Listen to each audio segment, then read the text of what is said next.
नमस्कार दोस्तों, स्वागत है आपका आपके अपने YouTube चैनल दी सत्या जिस स्टडी फील्ड सक्सेस पर। हमारी जो क्लास चल रही है प्रेस सीरीज 1000 की, ठीक है, उसकी अब 5वीं क्लास, यानी कि आज 100 क्वेश्चन हमारे पूरे हो जाएंगे। 1 बाई 10 हमारा पूरा हो जाएगा, ठीक है।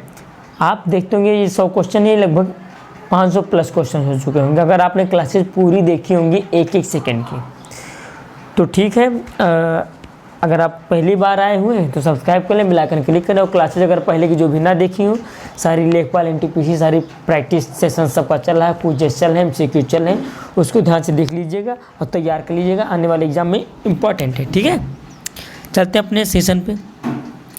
हमारा जो कल के प्रश्न का उत्तर था कोणार बांध कहाँ स्थित है, उसका आंसर हो जाएगा झारखंड, ऑप्शन नंबर डी सही हो जाएगा, ठीक है। अगला आते हैं सेशन पे। तो एक ही कब्र से 3 मानव कंकाल कहाँ निकले हैं?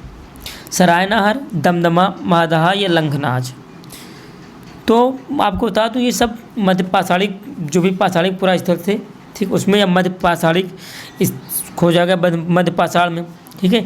इसकी जो खोज हुई 1982 से 1987 तक, यानी 5 साल उत्खनन चला, ठीक है।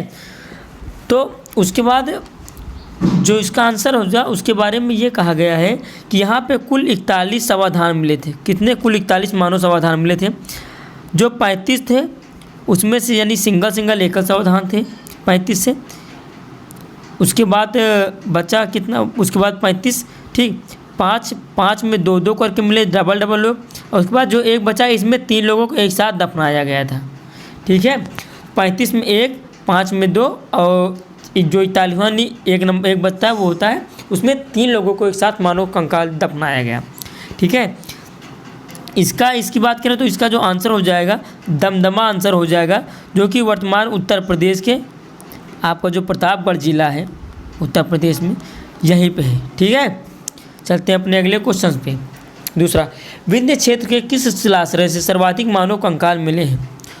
मोरहाना पहाड़ से, झगरिया पहाड़, बगही खोर और लेखरिया। आपने सुना ही नहीं होगा यार इसका नाम, ठीक है, लेकिन मैं सब सुनवा दूंगा, सब बता दूंगा। इसका आंसर हो जाएगा लेखहरिया जो है विंध्य क्षेत्र के शिलाश्रय से मिले हैं। लेखहरिया ये जो वो इलाहाबाद के क्षेत्र में पड़ता है, ठीक है, इलाहाबाद, या फिर हम कह लें तो आपके द्वारा जो भी कहा जाएगा प्रयागराज, ठीक है। इलाहाबाद या प्रयागराज के वर्तमान क्षेत्र में आता है, ठीक है, वहीं से शिलाश्रय मिले थे। अगला तीसरा, इसमें सुमेलित करना है। प्राचीन जनपद दिए गए हैं, आपको पता होगा कि जनपद थे वो कुल 16 जनपद थे, ठीक है, और उनकी हर जनपद की राजधानियाँ थी, ठीक है। तो प्राचीन जनपदों के बारे में यहाँ बात कर रहा है, तो कुल 16 जनपद बताए गए थे, जो कि अंगुत्तर निकाय और इत्यादि, एक ज़्यादा स्रोत नहीं, एक ही 2 स्रोत मिलते हैं, उसमें प्रमुख अंगुत्तर निकाय है, वही स्रोत मिलता है, ठीक। तो इसमें आपको सुमेलित करना है कि पांचाल की क्या हो जाएगी? वत्स की राजधानी, चेद की, अस्मक की, ठीक है। तो मैं पहले चलता हूँ पांचाल पे। पांचाल की 2 राजधानियाँ थी भैया, पांचाल की 2 राजधानियाँ थी। पहला तो एक अहिच्छत्र थी, ठीक, अहिच्छत्र क्या? उत्तरी पांचाल की अहिच्छत्र थी, अहिच छत्र, ठीक है। उसके बाद दक्षिणी पांचाल की जो थी वह कामपिली थी, कामपिली जो थी, सॉरी 1 मिनट, मैं इसको मैच करा देता हूँ, ठीक है। ये नॉर्थ की हो जाएगी, और इसका जो साउथ का पड़ता है वो थी पेनमिना, नहीं काम मजा आ रहा, कामपिली, ठीक है, इसको लिख लीजिएगा आप, कामपिली हो जाएगा इसका, ठीक है। तो वर्तमान में जो क्षेत्र है रुहेलखंड और गंगा यमुना दोआब का जो क्षेत्र होता है ये पांचाल वाला क्षेत्र था। उसके बाद बात आती है वत्स की। वत्स की जो राजधानी थी वह कौशाम्बी थी, यानी कि वर्तमान कहाँ? इलाहाबाद, वर्तमान जिला इलाहाबाद, ठीक है। उसके बाद आता है चेद। चेद वंश की बात करें, सूक्तिमती, कहीं कहीं लिखता है शक्तिमती भी होता है, चेद वंश की सूक्तिमती या शक्तिमती, ठीक है। वर्तमान का जो इसका क्षेत्र आता है वह बुंदेलखंड वाला क्षेत्र आता है। कौन सा? बुंदेलखंड। उसके बाद बात आती है अस्मक की। अस्मक की बात करें तो एक ही बचता है आपके पास, पोतना या पोटली। क्या? पोतना या पोटली। गोदावरी नदी के तट पर जो मालवा उज्जैनी के पारस का जो क्षेत्र है पहाड़ का, मालवा उज्जैनी वाला, वहाँ के मिलता है। तो देखो 3 हो गया, 4, 1, 2, ठीक है। हाँ, तो मैं लिखो इसको लिखे दे रहा हूँ, आप मिला लीजिएगा 3 4 2 1। ठीक है, ABCD 3 4 2 1 ऐसे मिला लीजिएगा आप। ठीक है, चलते हैं अपने अगले क्वेश्चन पे। हम समझ में आ गया हो तो आप लोगों के। चौथा, भारत की धार्मिक प्रथाओं के संबंध में स्थानकवासी संप्रदाय का संबंध किससे? जो स्थानकवासी संप्रदाय, देखो आप हीनयान महायान सुनते होंगे, श्वेतांबर दिगंबर सुनते होंगे। ठीक, ये सारे तो मेन थे, उसके अंदर भी कई संप्रदाय या जो भी बने हुए थे बहुत सारे थे। ठीक, जैसे इसमें ऑप्शन से बौद्ध मत, जैन या वैष्णव मत या शैव मत। ठीक है, तो मैं आपको बता दूं कि 17वीं शताब्दी में एक थे लौंका शाह नाम के व्यक्ति थे। आपको पता ही नहीं होगा इसके बारे में, मुझे पूरा अनुमान है। लौंका शाह ने इसकी स्थानकवासी की स्थापना की। उनका क्या मत था? मूर्ति पूजा का नहीं, मूर्ति पूजा का उल्लेख नहीं। उनका कथन था कि जो जैन धर्म में है, ठीक है, सबसे प्रमुख बात तो ये श्वेतांबर, ठीक, श्वेतांबर जैन थे। कौन? श्वेतांबर जैन थे, उसी के अंदर ये भाग बना श्वेतांबर जैन का। ठीक है, इनका कथन था कि जो जैन धर्म है उसमें मूर्ति पूजा के उल्लेख की बात ही नहीं की गई है। ठीक, तो आंसर क्या हो जाएगा आपका? ऑप्शन नंबर बी, जैन मत। ठीक है, अगला, शतपथ ब्राह्मण और तैत्तिरीय ब्राह्मण किसके ब्राह्मण ग्रंथ हैं? कौन सा? शतपथ ब्राह्मण और तैत्तिरीय ब्राह्मण किसके ब्राह्मण ग्रंथ है? इसके बारे में अगर हम यहाँ पे बात करने वाले हैं आज। ठीक है, तो ऑप्शन ऋग्वेद, सामवेद, यजुर्वेद। ठीक, कौन कौन सा? ऋग्वेद, सामवेद, यजुर्वेद और अथर्ववेद। आप लोगों को बताना होगा इसका आंसर। ठीक है, तो बताइएगा।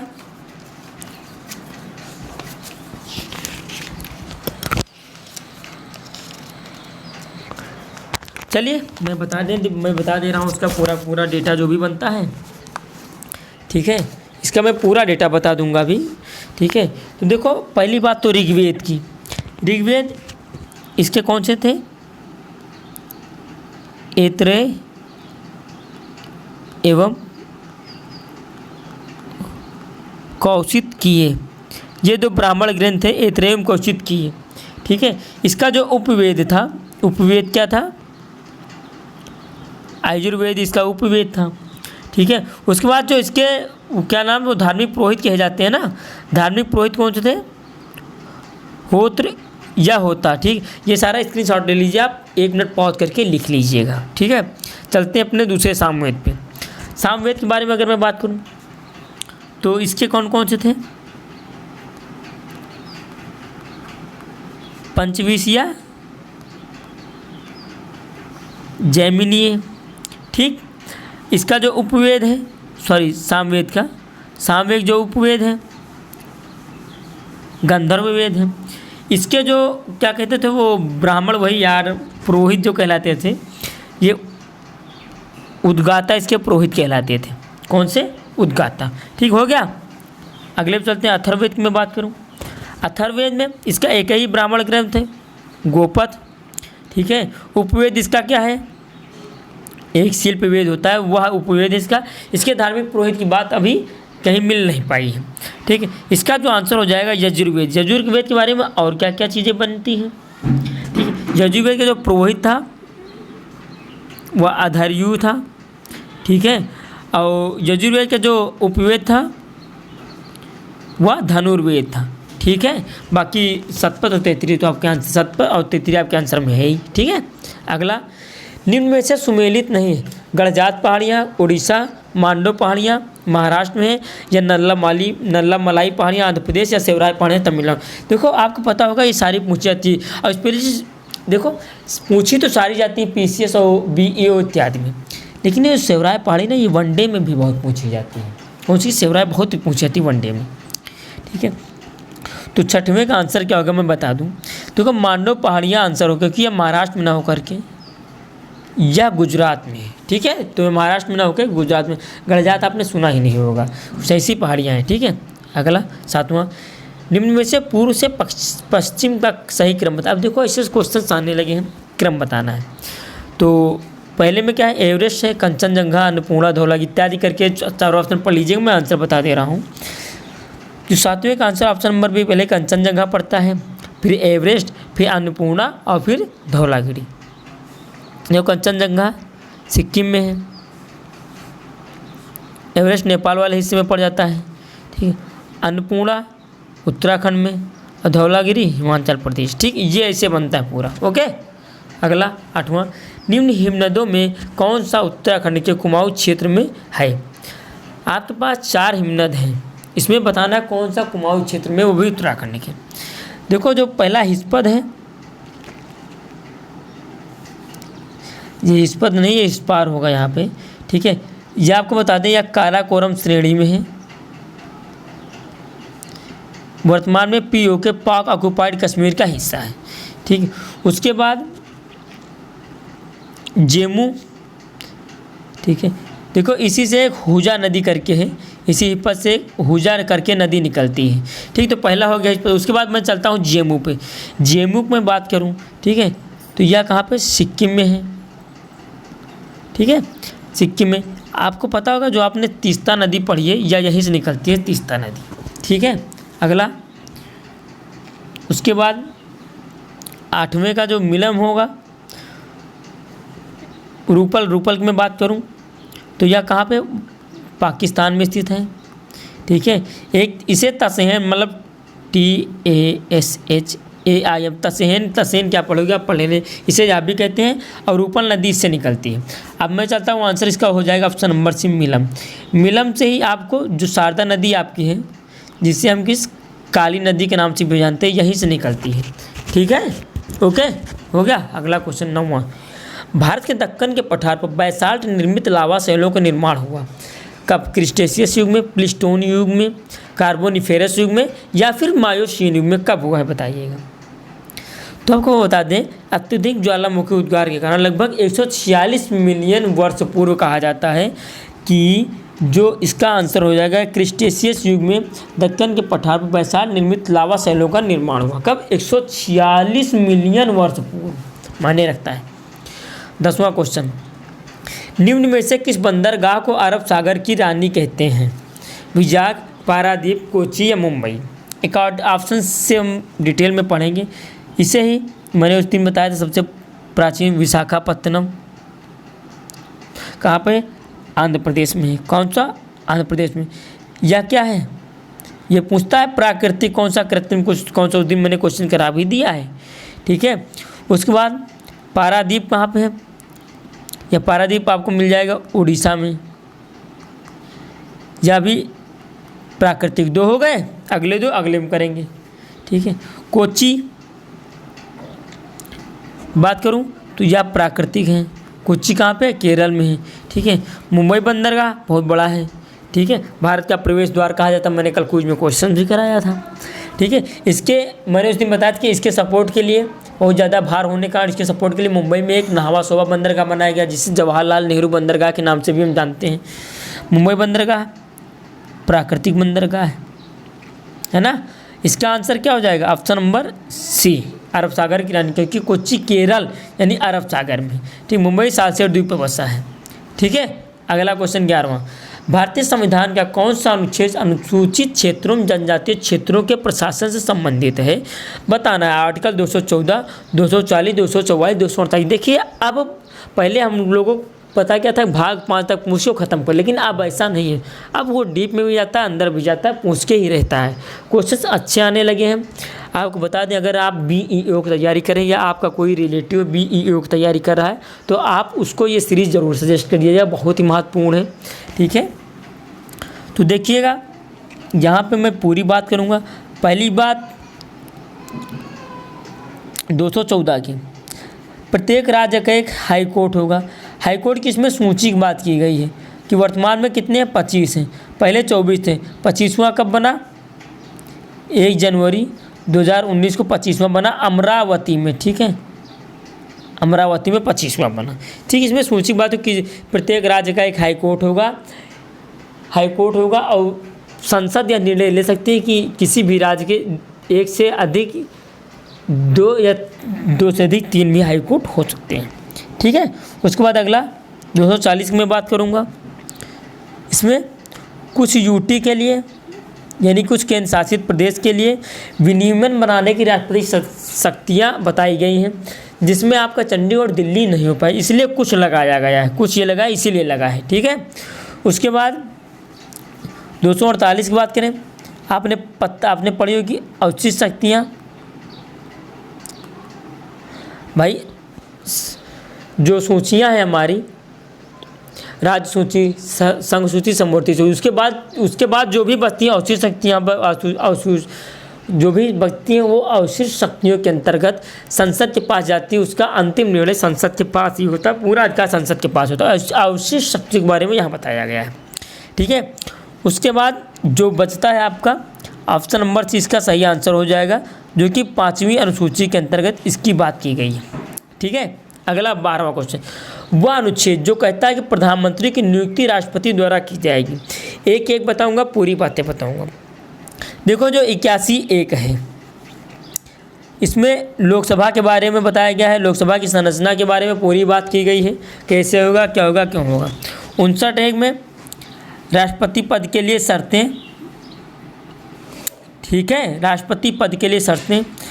80(1) में आपको पता होगा राज्यसभा की संरचना के बारे में बताया गया है, ठीक है। बचता 75(1) में बताया गया है प्रधानमंत्री की नियुक्ति राष्ट्रपति द्वारा की जाएगी। अगर 75 पूछ रहे तो मंत्रिपरिषद के बारे में उसमें पूरी बात की गई, जिसका मुखिया प्रधानमंत्री होगा, ठीक है। अगला 13वां, गांधी जी ने जून 1904 में डरबन के बाहर डाट बस्ती नामक एक सामुदायिक क्रियाशील मठ की स्थापना की, ठीक है। तो कौन सी बस्ती थी? रस्किन में, नटाल नामक, प्रिटोरिया नामक या फिनिक्स नामक, ठीक है। तो मैं बता दूं जून 1904 में। उसके अलावा गांधी जी ने 1902 में ही कहाँ पर, दक्षिण अफ्रीका के जोहान्सबर्ग में एक टॉलस्टॉय फर्म की स्थापना की। इनके गुरु टॉलस्टॉय थे, ठीक है, और राजनीतिक गुरु गोपाल कृष्ण गोखले थे, ठीक है। तो इसका जो आंसर है ऑप्शन नंबर डी फिनिक्स बिल्कुल सही आंसर हो जाएगा, ठीक है। अगला 14वां, अंडमान निकोबार का सर्वोच्च शिखर कल्याण शिखर, जिसे हम सैंडल पीक के नाम से भी जानते हैं, यह स्थित है कहाँ? बृहद अंडमान में, या मध्य अंडमान में, या लघु अंडमान में, या उत्तरी अंडमान में, ठीक है। यहाँ पे भी मैं पूरी बातें करने वाला हूँ, ठीक है। देखो कुछ चीज़ें जैसे कुछ द्वीप मैं बता दूँ। अच्छा, ये नॉर्थ अंडमान हो जाएगा। उसके बाद फिर आपका आ जाता है मध्य अंडमान, ठीक है, ये नॉर्थ मध्य, फिर उसके बाद साउथ, फिर उसके बाद आ जाएगा क्या? लिटिल अंडमान, ठीक। लिटिल और साउथ के बीच एक पास, उसे दक्कन पास कहते हैं, ठीक है। कौन सा? उसे हम दक्कन पास कहते हैं, लिटिल और साउथ के बीच, ठीक है। क्या कहते हैं? दक्कन पास कहते हैं। इसके जो ऊपर क्या कहते हैं? इसके ऊपरी हिस्से में, ठीक है, यहाँ पे नारकोंडम द्वीप स्थित है, जो कि सुषुप्त ज्वालामुखी है, ठीक है। उसके बाद सैंडल पीक इसी उत्तरी अंडमान में, जो कि लगभग 742 मीटर की है, ओके, ठीक है। और चीज़ें बनती हैं, नील द्वीप है, तारमुगली, बैरन द्वीप काफ़ी फेमस है यहाँ पे, ठीक है। ये सारी चीज़ें बनती हैं। और माउंट हैरियट भी जो कि पाया जाता है कहाँ पे? दक्षिणी अंडमान में माउंट हैरियट भी पाया जाता है। सारी चीज़ें बनती हैं। इसका जो आंसर हो जाएगा 14वें का, इसका ऑप्शन नंबर डी उत्तरी अंडमान बिल्कुल सही आंसर हो जाएगा, ठीक है। चलते हैं अगले क्वेश्चन पे। निम्न में से सुमेलित नहीं है। एनीमोमीटर वायु की चाल, अमीटर विद्युत धारा मापते हैं, या टैक्योमीटर दाबांतर मापते हैं, या पायरोमीटर से उच्च ताप मापते हैं। आपको बताना है क्या सही। देखो यार, ये भी सही है। अमीटर से विद्युत धारा मापते हैं ना, हाँ तो भैया ये भी सही है। पायरोमीटर से उच्च ताप भी मापते हैं, मैंने उस दिन साइंस वाली क्लास में बताया, भैया ये भी सही है। लेकिन टोक्योमीटर से दाबांतर नहीं, सर्वेक्षण के काम आता है, लंबाई इत्यादि के लिए, ठीक है। अगला 16वां, साबुन के बुलबुले के अंदर का दाब वायुमंडलीय दाब से अधिक होता है, वायुमंडलीय दाब से कम होता है, ठीक, वायुमंडलीय दाब के बराबर होता है, ठीक है, या वायुमंडलीय दाब का आधा होता है। तो आंसर क्या हो जाएगा? ऑप्शन नंबर इसका ए बिल्कुल सही आंसर हो जाएगा, ठीक है। उसके बाद निम्न में से समर्थ योजना का उद्देश्य क्या है? ठीक है, तो पहली बात तो समर्थ योजना का मैं बता दूं कि गवर्नमेंट के द्वारा कहा गया कि 18 राज्य के लगभग 4 लाख युवाओं को इसके अंदर हुनर प्रदान किया जाएगा, उन्हें सशक्त बनाया जाएगा। ठीक है, उसके बाद इसका आंसर क्या होगा मैं बताऊँ, इसका आंसर होगा टेक्सटाइल सेक्टर में क्षमता निर्माण की बात की गई। ठीक है, उसके बाद पर्यटन मंत्रालय ने कौन सा वेबिनार लॉन्च किया है, भारत अपना घूमे, भ्रमण भारत, देखो अपना भारत या भारत को जानो, कौन सा पर्यटन मंत्रालय का वेबिनार होगा इसमें जो हाल ही में जारी किया गया है। ठीक है, तो इसका आंसर हो जाएगा देखो अपना देश। ठीक है, अगला, किस राज्य ने फूड बैंक पहल की शुरुआत की है। ठीक है, तो किसने शुरुआत की फूड बैंक पहल की, बताना है आपको, आंध्र प्रदेश, उत्तर प्रदेश, मणिपुर या त्रिपुरा। देखिए अभी आपने हाल ही में पढ़ा होगा एक कि कम्युनिटी किचन की स्थापना उत्तर प्रदेश ने की। ठीक है, लेकिन यहाँ पूछा फूड बैंक पहल की स्थापना। तो आपको बता दें इम्फाल के पूर्वोत्तर जिला प्रशासन, कौन, इम्फाल का जो पूर्वोत्तर जिला प्रशासन है उसके द्वारा उचित लाभार्थी के सत्यापन के बाद ही यह फूड बैंक पहल की शुरुआत की गई है, ताकि ज़रूरतमंदों गरीबों को लॉकडाउन और कोरोना संक्रमण के दौरान उन्हें भोजन मुहैया कराया जा सके। तो इम्फाल कहाँ का है, मणिपुर में है भैया। ठीक है, अगला, विश्व होम्योपैथी दिवस 2020 की थीम क्या है, सामान्य भलाई के लिए होम्योपैथी, हेल्थ केयर के साथ होम्योपैथी को एकीकृत करना, सार्वजनिक स्वास्थ्य में होम्योपैथी के दायरे को बढ़ाना, या होम्योपैथी में अनुसंधान की गुणवत्ता में वृद्धि। दोस्तों आपको बताना आंसर का। पहली बात, होम्योपैथी कब मनाया जाता है, 10 अप्रैल को होम्योपैथी दिवस मनाते हैं, प्रत्येक 10 अप्रैल को। ठीक है, आपको पता होगा एक जर्मन फिजिशियन थे जिनका नाम था डॉक्टर सैमुअल हैनीमैन, ये इसके जनक कहे जाते हैं। कौन, इसके जनक कहे जाते हैं। इनका जन्म फ्रांस में हुआ था, लेकिन जो भी उसके बाद जो क्रियाकलाप थे उन्होंने जर्मन में किया गया, इसीलिए इन्हें जर्मन फिजिशियन माना जाता है। इसका आंसर हो जाएगा ऑप्शन नंबर कौन सा, सी, सार्वजनिक स्वास्थ्य में होम्योपैथी के दायरे को बढ़ाना। ठीक है, तो ठीक है, आज का सेशन यहीं तक रखते हैं। अगर आपको पसंद आया हो तो लाइक, शेयर एंड कमेंट करें, दोस्तों के साथ शेयर करें, और आप लोग सब्सक्राइबर को बढ़वाइए भैया। ठीक है, बिना मज़ा नहीं आ रहा बिना सब्सक्राइबर बढ़े। ठीक है, तो ठीक है, ज़बरदस्त शेयर कीजिएगा दोस्तों के साथ, और बस तैयारी करते रहिए, सुरक्षित रहिए, अपनों का, अपने देश का ख्याल रखें। जय हिंद, जय